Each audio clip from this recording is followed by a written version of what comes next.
आघाडीच्या सभा सध्या गाजताना दिसतात. लोकांचा उत्स्फूर्त प्रतिसाद मिळतो. उदाहरण कालचं इचलकरंजीचं कोल्हापूरचं सुरू काय सांगू शकाल?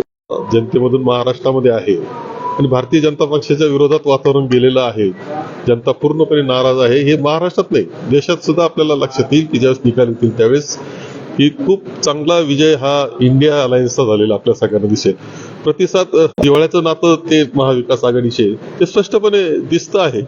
उलट आपल्याला दिसेल की महायुतीच्या सभा असतील, त्यांच्या माननीय पंतप्रधानांच्या सभेच्या सुद्धा खुर्च्या मोकळ्या असतात, लोक जात येत असतात. हे चित्र आहे. वातावरण पूर्णपणे अनुकूल महाविकास आघाडीला आहे. भारतीय जनता पक्षाच्या विरोधात लोकांनी मानसिकता झालेली आहे आणि महाराष्ट्रात नाही, देशात झालेली आहे असं माझं मत आहे. एकनाथ शिंदेनी जेव्हा बंद केलं होतं त्यावेळी उद्धव ठाकरेंनी देवेंद्र फडणवीसांना 2 फोन केले होते. हवं तर तुम्ही मुख्यमंत्री व्हा असं बोलणं झाल्याचं स्वतः देवेंद्र फडणवीसांनी अशा पद्धतीने काल गौप्यस्फोट. आता हे गौप्यस्फोट कुठून कसे होतात या बाबतीत बोलायचं ठरलं तर त्या दोघांशीच बोला, परंतु मला असं बिलकुल वाटत नाही. शरद पवारांसंदर्भात मोदींनी केलेल्या चर्चांसंदर्भात लाट उठलेली आहे, काय सांगणार?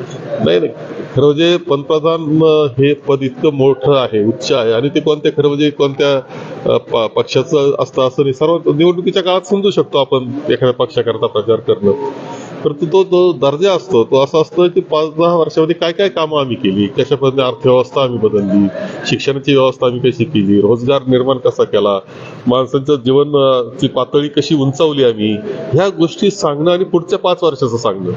माननीय पंतप्रधान यावर तर काहीच बोलत नाही, ना रोजगार बोलत, ना महागाई बोलत, ना बंधुभावावर बोलत.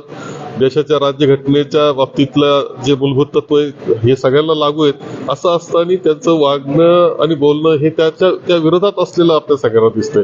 आणि आता जी घबराट झालेली आहे भारतीय जनता पक्षाची, त्याच्यामुळे पातळी आणखी खाली जाते आहे असं दिसतंय आहे.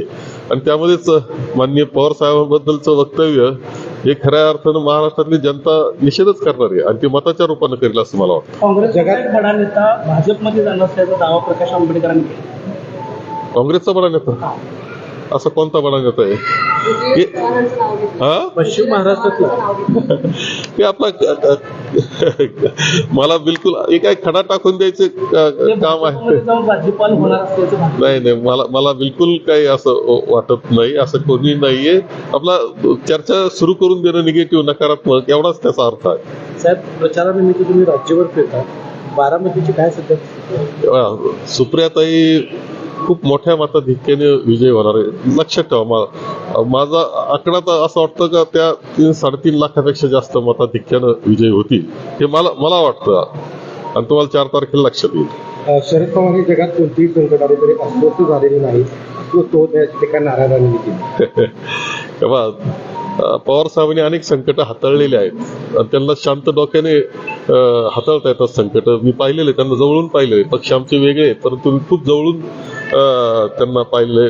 काँग्रेसमध्ये असताना किंवा ते राष्ट्रवादी झाली, आम्ही काँग्रेसमध्ये थांबलो. ते संकटाला सामोरं कसं जायचं याचा विचार करतात आणि संकट सोडवतात. हे वैशिष्ट्य त्यांचं आहे आणि त्यामुळं आता आपण पाहिलं का ते शांतते पद्धतीनंच हाताळतात. आता यांनी जे प्रश्न विचारला यांच्या स्वभावाचा तो भाग आहे. संकट बाजूलाच राहतं, नवे संकट निर्माण करतात ते. प्रत्येक टप्प्यामध्ये नरेंद्र मोदी आता प्रचाराची रणनीती जी आहे ते बदलताना पाहायला मिळतात. वेगवेगळ्या मुद्द्यांवर ते प्रत्येक टप्प्यामध्ये मतदारांना आवाहन करतात. आपण पाहिलं असेल की आता त्यांची घबराट झालेली आहे. देशामध्ये झपाट्यानं भारतीय जनता पक्षाच्या विरोधात वातावरण जात असताना दिसतं आहे आणि त्यामुळं काय बोलावं काय नाही. त्यांना असं वाटतं की मुस्लिमांच्या विरुद्ध बोललं की हिंदू मतं एक होतील. जनता फसणारी राहिलेली नाही, मूलभूत विषयावर बोलण्यास तयार नाही. आदरणीय पवार साहेबांवर असं वक्तव्य करणं बिलकुल योग्य नाही, तरी त्यांनी ते केलेलं दिसतंय. खोटे नाटे काँग्रेसवर आरोप करण्याचा कार्यक्रम ते करतायत. पंतप्रधान पदाला ते शोभणार नाही, परंतु एकंदर आता हातातून सत्ता जाते आहे असं वाटल्यानंतर अशा पद्धतीनं बदलते वक्तव्य त्यांचे येत आहेत असं माझं मत आहे. 45 पारचा नारा जो आहे तो वारंवार भाजपकडून दिला जातो. विरोधी पक्षांचं अस्तित्व काय? नाही, 45 पार नाही. आता सांगितलं का 48 पार म्हणत नाही एवढंच. काही नाही, तुम्हाला लक्षात येईल की 40 पार हे आघाडीचे झालेले दिसतील, 40 पेक्षा जादा. सर, मुंबईत काँग्रेसमध्ये अंतर्गत नाराजी मोठ्या प्रमाणात आहे असं दिसून येतं. वर्षा गायकवाडांच्या फॉर्ममध्ये अनेक दिग्गज नेत्यांची दांडी होती ती नाराजी दूर झालेली आहे का? होईल तेव्हा हे कसं आहे, राजकारण तसा मनाचा खेळ आहे. इच्छुकांची संख्या असते, पुढे गेलेले असतात लोक, निर्णय आपण देतो त्यावेळेस 2-3 नाराज होतात. हे तर काय फक्त काँग्रेसमध्ये असं नाही, तुम्हाला सर्व पक्षामध्ये हे दिसलेलंच आहे. अजून उमेदवार जाहीर नाही, अनेक पक्ष जे पाहतो आमच्या महायुतीचे उमेदवार अजून जाहीर नाही, अशी अवस्था होती कालपर्यंत. हे तर हा प्रक्रियाचा भाग आहे, परंतु होते नाराजी, बसावं लागतं, बोलावं लागतं, समजूत काढावं लागते. काँग्रेसमध्ये काहीच अडचण नाही, परत बरोबर येतात माणसं आणि काम करतात. राज्याचे उद्योगमंत्री जे आहेत त्यांच्या आणि त्यांच्या भावांचं काल पुढं खटकलेलं आहे, त्यांचे बोर्ड काढण्यात आलेले आहे. असं म्हणता येईल का की भाजपनं आणखी घर पोहोचलं?